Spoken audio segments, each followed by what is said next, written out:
Greetings to you all on this, the 74th Independence Day of our nation. Recently, when I was thinking about what I should speak to you about this morning, my mind wandered to the prevailing situation that we all seem to be confronted with, the unprecedented situation of the COVID-19 pandemic. This pandemic has forced us to spend more and more time in the safety, in the confines of our home, which in turn has given us more time to think and introspect about life in general. One of the important questions that comes to all our mind is, have we, who have been striving for, say, name, fame, recognition, respect among our peers, good jobs, stability, and other things, thinking about everything that is important in life? Or is it something that we have been missing out that is needed to make our life much more fulfilling?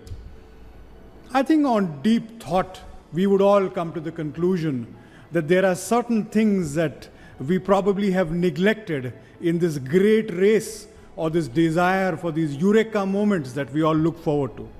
Simple things in life like spending time with your family, spending time with your friends, looking around yourself and seeing, is there somebody who is in dire need of your emotional, physical, or mental support? These are some of the important things we seem to have missed out. And on overall analysis, one would come to the conclusion that a combination of both these things would make our lives so much more meaningful. In today's age, especially during that of the COVID-19 pandemic, which has been going on in excess of 4 months, so many people are without jobs. Many of them wonder about what their next meal would be, how they would put food on the table, and so many other important issues. And therefore, I think our responsibility as persons who have a reasonably stable life would be try to lend a helping hand to those who we possibly can, maybe our neighbors, our associates, or whom we know require our time and attention. Keeping this in mind, I thought I would share with you a certain story. This is a story which I probably have narrated to you at some point of time, but I think it is important that I repeat this story because it is relevant to the times that we are all in. This is a story based in New York. It's a true story.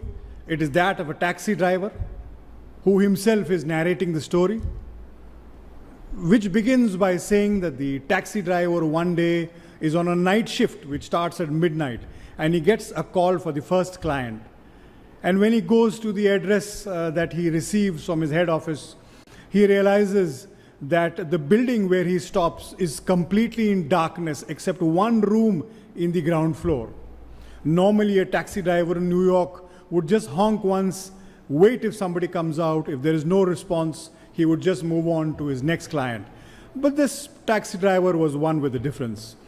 He would normally not just honk and go, but he would go up to the door of that apartment and ring the bell, because many a times through his many years of experience, he realized that there were older people who required time and help to be able to avail the cab facility.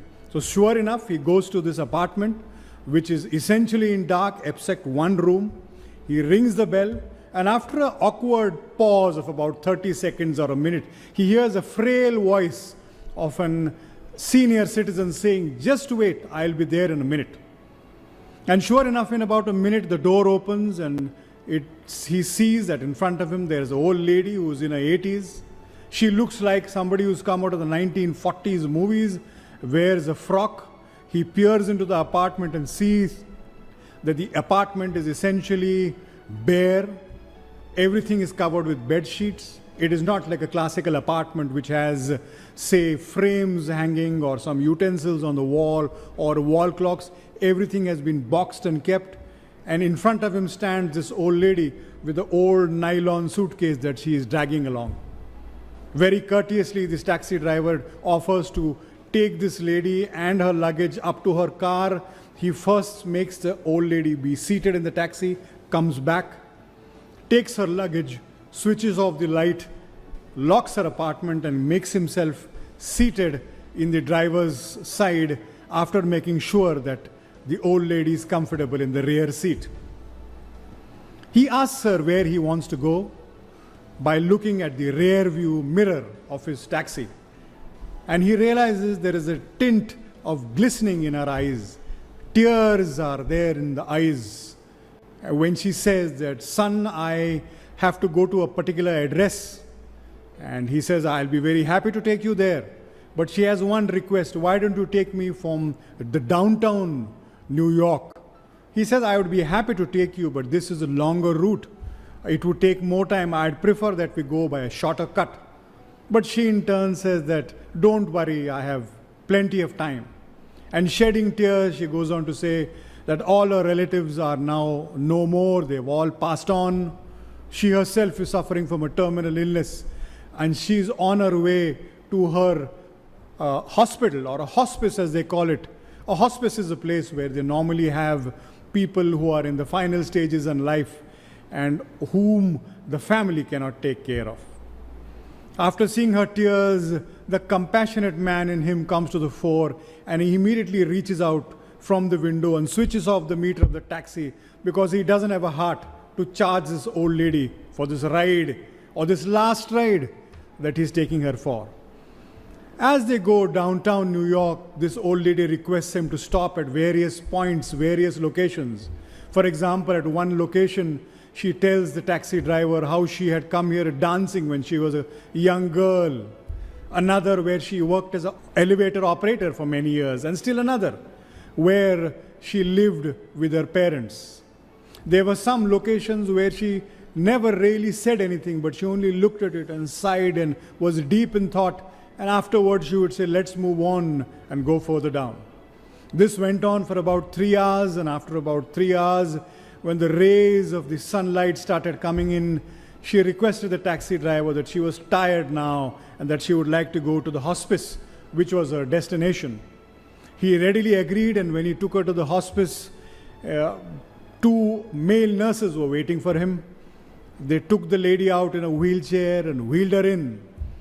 As she was going in, she called the taxi driver and asked him, how much do I owe you, son? And he said, nothing, grandma, this ride is on me. But she insisted. And she said, no, you too have a family and have to make a living. But he said, no, grandma, this is just enough. Just giving you so much pleasure gives me so much satisfaction. I will worry about my further clients and taking money from them. The story ends with the taxi driver saying that he hears the door slamming behind him, and for him, he says it signifies the closing of a life. The taxi driver also concludes the story by saying that night he aimlessly drove in the streets of New York, not picking up even a single more client, deep in thought. And as he was thinking, he realized that this was certainly, over the many years that he has been driving, one of the most important trips that he ever took. Why? Because he was able to give so much pleasure to an old lady who was lonely, who was emotionally deprived pleasure, even it was for a fleeting few hours, which gave her so much satisfaction. He also went on to say that our lives are all revolving around certain major events. We all look forward to those great eureka moments in our lives. But many a times, it is the smaller moments that count. It is these smaller moments which come to us and give us so much more pleasure when we least expect them.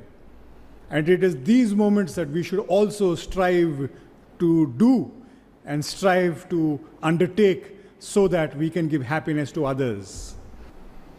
And therefore, on the auspices of this, our 74th Independence Day, as we find ourselves in these most uncertain times, not very sure as to when things will normalize, let us all pledge to do something similar to what this taxi driver did in the story, so that we can all get over this pandemic together, knowing that we have become far better versions of ourselves than we ever thought we could.